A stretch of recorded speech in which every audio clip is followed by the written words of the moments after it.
l'exposition, à gauche, nous remarquons dans une cage de verre un écorché rouge vif, c'est Vézaline. Le père de Vézaline, André Vézal, est né en décembre 1514. Il a révolutionné l'anatomie de son époque par son enseignement pratique et son grand ouvrage De Humani Corporis Fabrica. Vézaline est un écorché créé matériellement grâce à une imprimante 3D.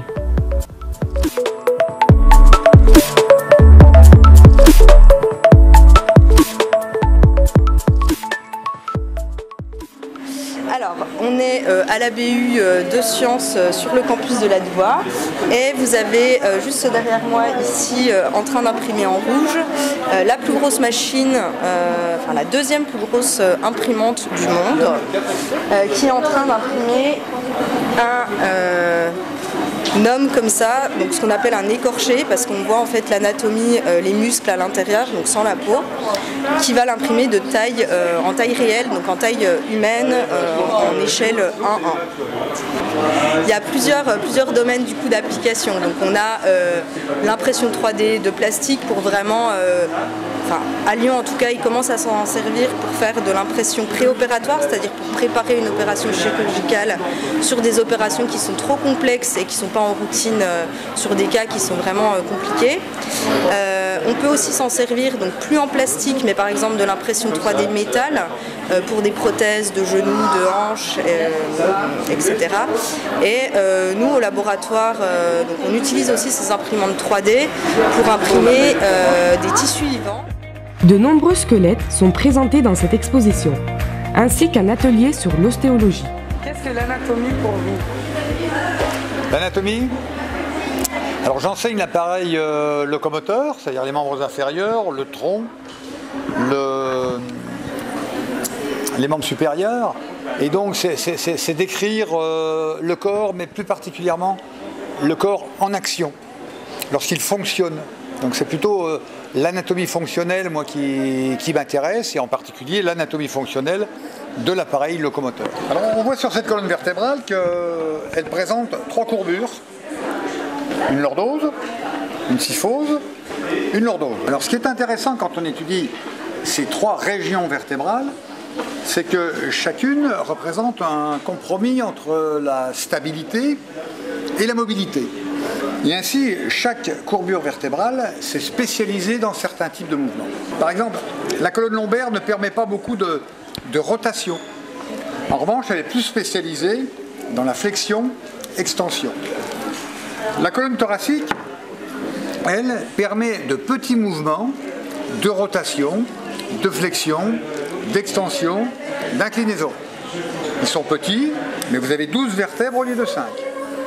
Et puis, cette colonne cervicale, elle, sa priorité, c'est la mobilité. La mobilité pour orienter la tête dans toutes les directions de l'espace, à la fois les organes d'essence, mais aussi les organes de l'équilibre. Les espèces animales sont organisées de la même manière, avec une colonne vertébrale, avec un crâne, avec des nageoires qui deviennent des pattes de devant ou des pattes de derrière. Vous retrouvez chaque fois la même organisation, un os, 2 os, de nombreux os, de nombreux os. Comment on peut représenter ça chez nous? Eh ben, c'est très facile. Donc en fait, il suffit d'avoir une feuille en papier transparent. Donc ça peut être fait par exemple avec des feuilles de rétroprojecteur. Il faut que ça soit vraiment transparent et un petit peu rigide. Donc vous allez rechercher en fait sur internet le Phantom de Paper. Donc vous allez retrouver les tutoriels pour faire les formes. Donc l'idée à la fin, c'est d'arriver à avoir un tétraèdre en plexiglas comme ça. Et donc on va aller découper en fait 4 trapèzes qu'on va pouvoir assembler simplement avec du scotch pour reformer le tétraèdre. Et donc du coup ensuite on le positionne sur un téléphone portable en allant chercher justement l'appli pour faire le Phantom de Paper et on peut reformer comme ça un hologramme à la maison. C'est vraiment la lumière qui passe au travers de la petite vitre et qui vient ici rencontrer les autres lumières qui fait que ça fait un hologramme. Vézaline, au détour de l'exposition, fait la rencontre de Philippe Josso qui connaît bien l'anatomie et son histoire. L'anatomie, c'est une science de base. On ne peut pas appréhender la biologie, la paléontologie, l'embryologie sans avoir des notions d'anatomie. que des points positifs. Premier point positif, c'est que ça présente une discipline. Voilà. C'est une exposition qui présente une discipline qui n'est pas toujours à l'honneur. Et je crois que beaucoup de personnes, pas uniquement des étudiants, mais également, je dirais, des personnes, des passants, ne savent pas exactement ce qu'est l'anatomie et seront intéressés. Par ailleurs, son grand mérite, je crois, c'est d'être une exposition qui présente des objets au sens large, variés. Il y a des livres, il y a des squelettes, il y a des écorchés, il y a des instruments, il y a des fossiles. Est-ce que l'anatomie est suffisamment enseignée? Eh bien, j'aurais tendance à répondre non, puisqu'elle est enseignée surtout dans certaines filières, surtout universitaires, en particulier je pense aux études médicales, mais par contre dans l'enseignement secondaire, on ne parle pas assez d'anatomie. La raison en est qu'il y a eu une évolution de la biologie. On a tendance à croire qu'il faut enseigner la pointe de l'actualité d'une discipline, c'est-à-dire en particulier quand on fait de la biologie moléculaire, qui est vraiment la pointe de la discipline. Mais il faut savoir qu'avant de comprendre la biologie moléculaire, il est nécessaire d'avoir des notions d'anatomie, de savoir comment est construit un corps, quels sont ses plans d'organisation, d'avoir des notions de physiologie, d'avoir des notions de cytologie, c'est-à-dire d'étude des cellules, des tissus.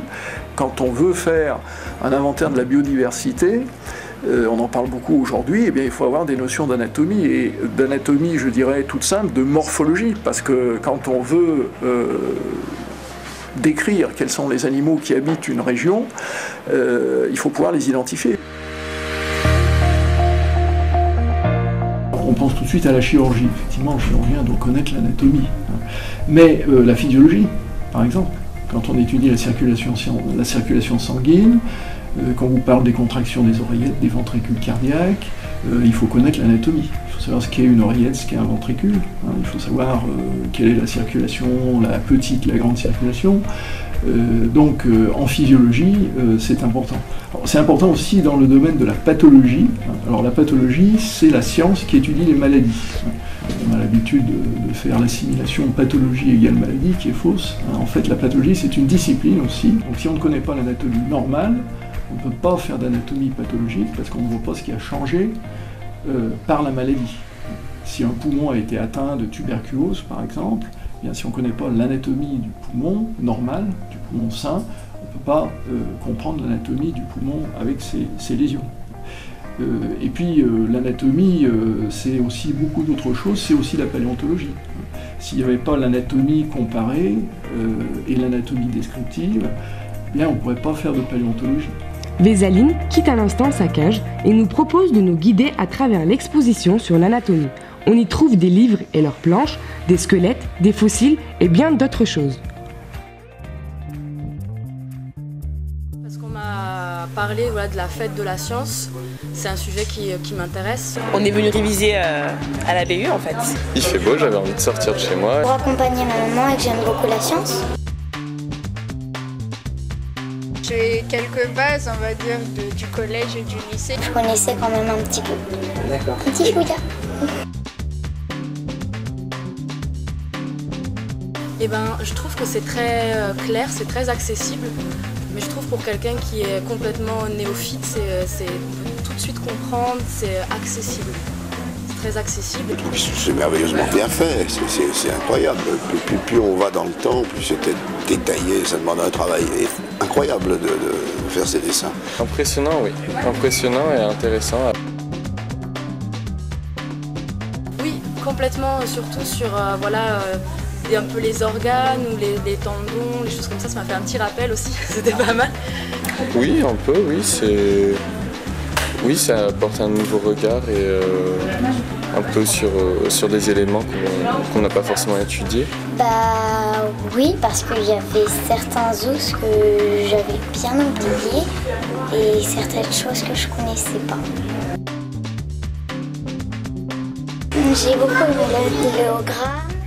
J'ai bien aimé les maquettes qui représentent les différentes parties du corps, parce que vu que je suis étudiante en architecture, j'aime bien voir les petits modèles et voir tous les détails de l'anatomie, c'était super intéressant.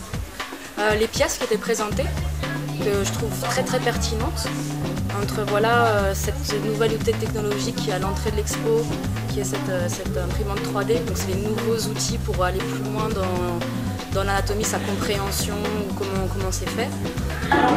Les squelettes démontables là-bas à l'entrée, bien expliqués par le professeur d'anatomie qui explique. Les gosses remettent les os comme ils peuvent, les uns dans les autres. J'ai trouvé ça très intéressant. Les coupes aussi. Oui, les dessins d'anatomie parce que c'est justement c'est différent et c'est un peu un mélange entre l'art et la science. Pour conclure, grâce à Vézaline, nous avons pris conscience du fait que l'exposition répond aux 3 missions fondamentales de l'université: l'enseignement, la recherche et la diffusion des connaissances scientifiques auprès du grand public.